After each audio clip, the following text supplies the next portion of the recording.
বসেন হাজি সাহেব বসেন জামাই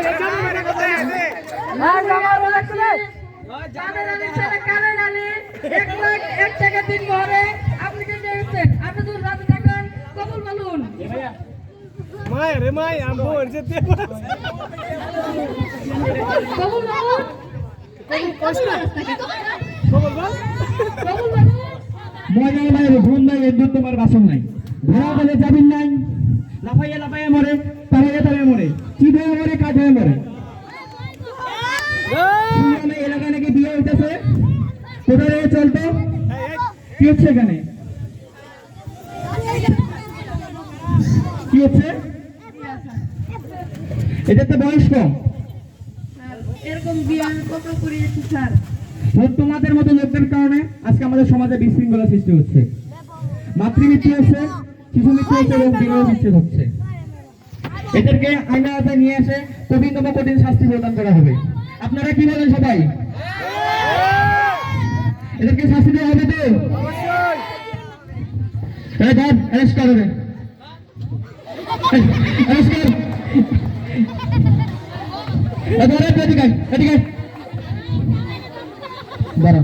ওই ধর রে ওরে ধর এই বিয়ের সাথে যারা হয়েছে সবাই ধর ধরে ধর সবগুলো ধর মাইক কেসে ছোট হয়ে গেছে বলো বলো ধর এনে ধর ধরে এনে ধর বড় সাহেব বড় সাহেব আপনি এই ছোট বাচ্চাদের বিয়ে দিয়ে কাজগুলো কি ঠিক করছেন কেন বিয়ে দিলেন এদেরকে সামান্য কিছু টাকার জন্য আমি এরকম বিয়ে কত পড়িয়েছি স্যার জানেন আপনার এই বিয়ের জন্য কত ছেলে মেয়েদের জীবন ধ্বংসের দিকে চলে গেছে স্যার আর ভুল হবে না এবার কেন কাঁধের উদ্বাস করে সবার সামনে এখানে কাঁধের দর্শকের দিকে ঘোরো ঘোরো এদিকে ঘোরো 10 বার ওইদিকে ঘোরো দেখা যাইতেছে না তো একটু শিক্ষা হওয়া দরকার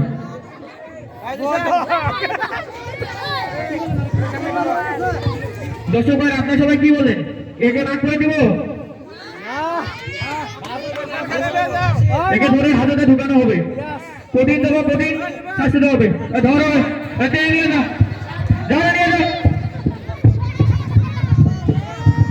সবাই একটু করে দিলে আমাদের সমাজে এরকম সমস্যা আরো ঘটতেছে এদের কারণে বাল্য বিবাহের কারণে সমাজে মাতৃমৃত্যুর হার বাড়তেছে বিবাহ বিচ্ছেদ ঘটতেছে শিশু মৃত্যু হার বাড়তেছে তাই আমরা এর থেকে সচেতন হব এবং যে কোনো স্কুলের শিক্ষকদেরকে আমরা অবগত করবো যদি এরকম বাল্য বিবাহ আমরা কোথাও শুনি বা দেখি অথবা আমাদের যে প্রশাসন রয়েছে তাদেরকে আমরা জানাবো যে কোনো উপায়ে সবাই একটা তাদের কিনা আবারও জোরে করে বলে অসংখ্য ধন্যবাদ।